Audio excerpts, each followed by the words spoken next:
Olá, eu sou o professor Guilherme Guaral, da Rede Estadual de Ensino do Estado do Rio de Janeiro. E vamos trabalhar essa videoaula de História para o segundo ano do ensino médio regular no seu terceiro bimestre. Os temas que iremos abordar são as revoluções liberais do século XIX, as doutrinas sociais que surgiram nesse contexto e sobre o imperialismo das nações europeias na África e na Ásia. Então, vamos começar. A Revolução Francesa, no século XVIII, marcou a transição da Idade Moderna para a Idade Contemporânea. Inspirada pelas ideias iluministas, a Revolução possibilitou o fim do absolutismo e, em conjunto com o liberalismo inglês, criticou o poder absoluto dos reis, o poder do clero, o poder da nobreza, e gerou a motivação para movimentos liberais que floresceram no século XIX. No Brasil, por exemplo, ocorreu a independência, que foi apoiada por parte da elite brasileira, que experimentava uma expectativa liberal. Na América Espanhola, os filhos dos espanhóis, os criolhos, lutaram também pela independência e estavam preocupados em acabar com as restrições mercantilistas do antigo pacto colonial.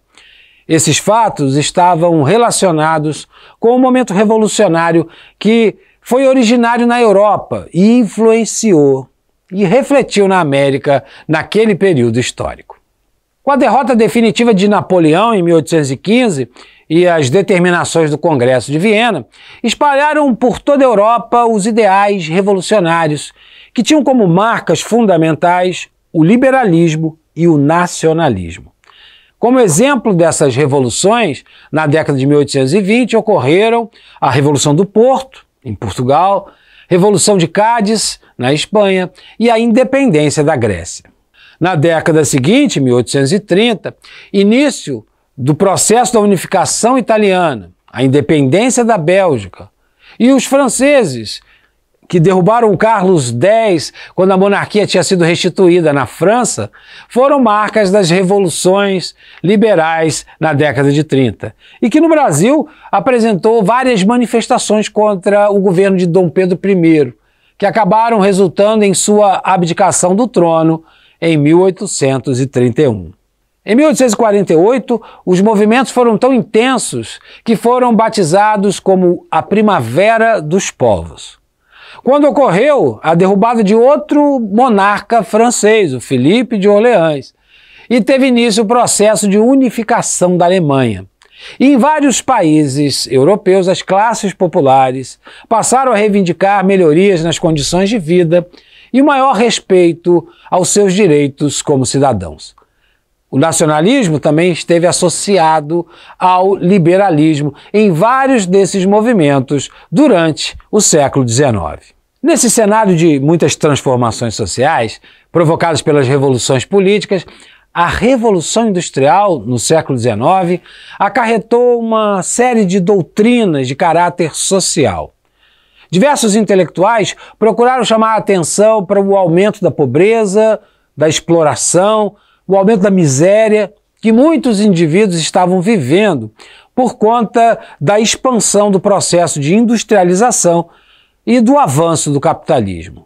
Entre as principais doutrinas sociais do século XIX, podemos destacar o socialismo utópico, que pretendia transformar o capitalismo a partir de reformas graduais feitas pelo próprio Estado.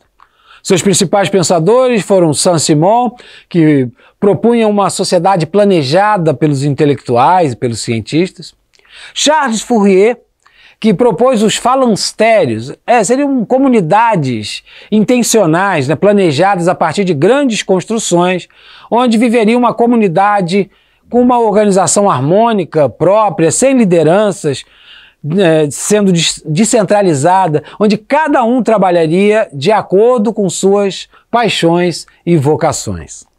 Outros pensadores desse socialismo utópico foram Robert Owen, o criador do movimento Trade Unions, do cooperativismo, que foram as bases das primeiras associações que futuramente resultaram nos sindicatos. Essas associações, formadas por operários, tinham o objetivo de se contrapor ao poder da burguesia e, como eu disse, foram embriões para a criação dos sindicatos, que passaram a se organizar em defesa dos direitos dos trabalhadores.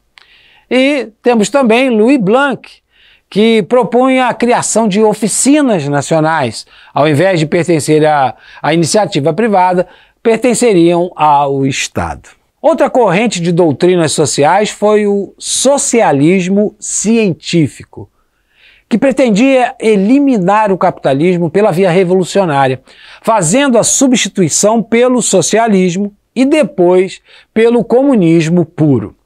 Os principais pensadores dessa linha foram Karl Marx e Friedrich Engels, que escreveram, entre outras obras, O Capital, o Manifesto Comunista, a Ideologia Alemã, entre outras. Suas ideias centrais eram o materialismo histórico e dialético. A história podia ser explicada desde a antiguidade a partir da luta pela hegemonia entre as classes sociais. Defendiam também uma ditadura do proletariado, com o fim da propriedade privada, a socialização dos meios de produção, que passariam a pertencer ao Estado, e a crítica à mais-valia. Mais-valia, o lucro que o empregador tinha com os baixos salários que ele pagava ao trabalhador e pelos altos preços que ele cobrava pelos produtos vendidos. Como bandeira de luta, Marx, Engels e os partidários do socialismo científico acreditavam que o espírito revolucionário deveria ganhar o mundo e criticavam fortemente a religiosidade, que eles acreditavam era uma forma de cegar, de alienar os indivíduos. A resposta da Igreja Católica ao socialismo científico foi a proposta do socialismo cristão, criado a partir da encíclica Rerum Novarum, de 1891, escrita pelo Papa Leão XIII, que defendia a harmonia social através do exemplo de Jesus Cristo, e que a negociação deveria ser direta entre patrões e empregados. Outra doutrina social foi o anarquismo. Essa proposta era mais radical e defendia o fim do capitalismo e do Estado e sua substituição imediata pelo comunismo puro. Os anarquistas acreditavam que nenhum governo seria capaz de gerar igualdade social e, como o poder corrompe, o Estado deveria acabar.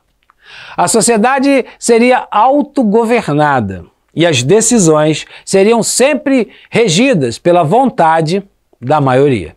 Os principais representantes dessa doutrina do anarquismo foram Pierre-Joseph Proudhon, que escreveu O que é a Propriedade, defendendo a ideia da propriedade coletiva. Tudo deveria ser coletivo. Mikhail Bakunin, que escreveu Deus e o Estado, onde criticava a doutrinação através das religiões. E Kropotkin, propondo a ajuda mútua. Podemos destacar, por fim, além dessas doutrinas já citadas, o sindicalismo, uma proposta onde o Estado seria substituído por sindicatos de trabalhadores. E essa ideia foi defendida por George Sorel no seu livro Reflexões sobre a Violência. O imperialismo foi a política de dominação exploratória no âmbito político, econômico, social e cultural das poderosas nações dos países da Europa sobre vários países do mundo. Essas nações europeias invadiram e ocuparam muitos territórios apenas com a finalidade de expandir suas economias industriais. Na segunda metade do século XIX e início do século XX, a economia global vivenciou um desenvolvimento do capitalismo que possibilitou muitas inovações tecnológicas e o progresso científico. O aquecimento econômico fez surgir indústrias de vários ramos, como o da siderurgia e da eletricidade. Na parte produtiva, houve a fabricação do aço, que propiciou muitos avanços para a construção de pontes e edifícios, além da fabricação de maquinários e trilhos. Muitas criações e melhorias do desenvolvimento industrial trouxeram facilidade e conforto para uma vida mais moderna. Entre elas, a invenção da lâmpada incandescente, o surgimento do telégrafo, do telefone, do cinema e depois da televisão. No ramo dos meios de transportes, também muitos investimentos econômicos aconteceram. Houve construções de novos sistemas ferroviários e rodoviários e as invenções do automóvel e do avião, que foram uma das principais lucratividades da economia industrial, essas invenções. Esse desenvolvimento econômico e inovador que se guiou na lógica da globalização foi o avanço da industrialização anterior do século XVIII e XIX, conhecido como Segunda Revolução Industrial, de em torno de 1850 até 1950. Como resultado dessa efervescência econômica, as nações europeias partiram em busca de novos mercados consumidores, com o barateamento de mão de obra e da matéria-prima para suas fábricas e indústrias. Por isso, a Inglaterra, a França, os Estados Unidos e a Alemanha e as principais potências europeias começaram a expansão imperialista nos territórios da Ásia, da África e de algumas regiões da América do Sul e Central. Essa segunda revolução industrial possibilitou o surgimento de muitas indústrias, como a Ford, instalada nos Estados Unidos, e que adotou o estilo Fordismo. As indústrias ficaram muito dependentes do capital dos bancos para manter seus negócios. Em razão disso, os empresários necessitaram de empréstimos e, consequentemente, os banqueiros passaram a tomar o controle de muitos complexos industriais, mesmo sem uma relação direta com a questão da produção. Essa relação econômica foi denominada de capitalismo financeiro. Existiam 3 mecanismos de atuação do monopólio financeiro, entre eles as holdings, que são empresas de grande porte que, mesmo sem uma relação direta com a produção, elas dominam muitos parques industriais, ficando esses parques na dependência jurídica da grande empresa. Os trusts, as empresas perdem sua autonomia porque se associam entre elas no mercado, formando uma grande estrutura organizacional. Dessa forma, seria uma acumulação vertical de capital. O outro exemplo eram os cartéis. Em comum, eram acordos entre as empresas que faziam a divisão de mercado, dizendo o que cada uma e qual área que cada uma poderia atuar. Isso garantia a preservação de suas independências jurídicas. Essas práticas não desapareceram da nossa economia nos dias de hoje. Esse modelo estrutural do capitalismo ocasionou os muitos conflitos entre os países capitalistas europeus na busca por mercados e territórios, inclusive conflitos militares. O grande exemplo foi a Primeira Guerra Mundial no início do século XX, que durou de 1914 a 1918. Nas regiões coloniais, os capitalistas entendiam que o aumento e o retorno financeiro seriam garantidos, porque havia baixos preços das terras, das matérias-primas e a mão de obra era extremamente barata.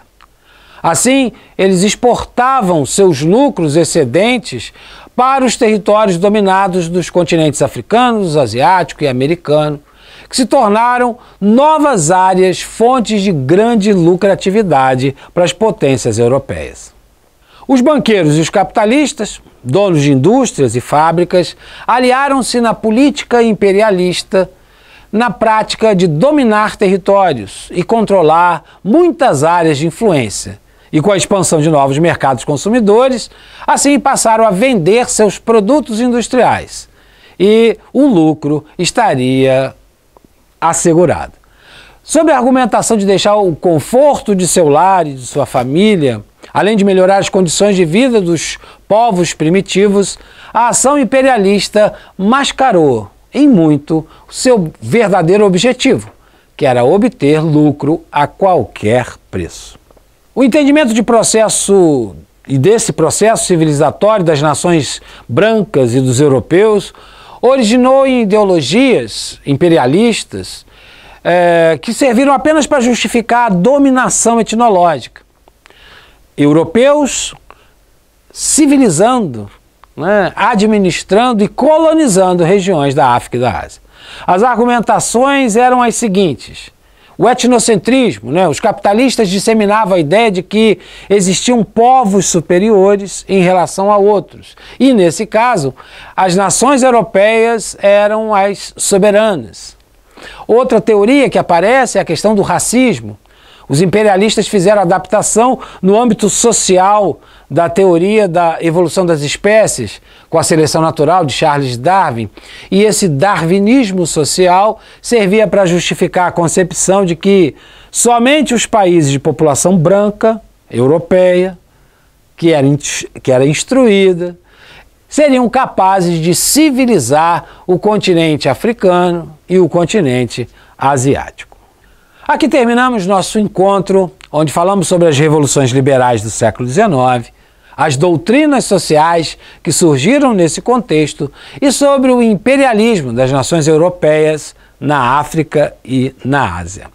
Nossa conversa vai continuar na próxima videoaula. Até lá!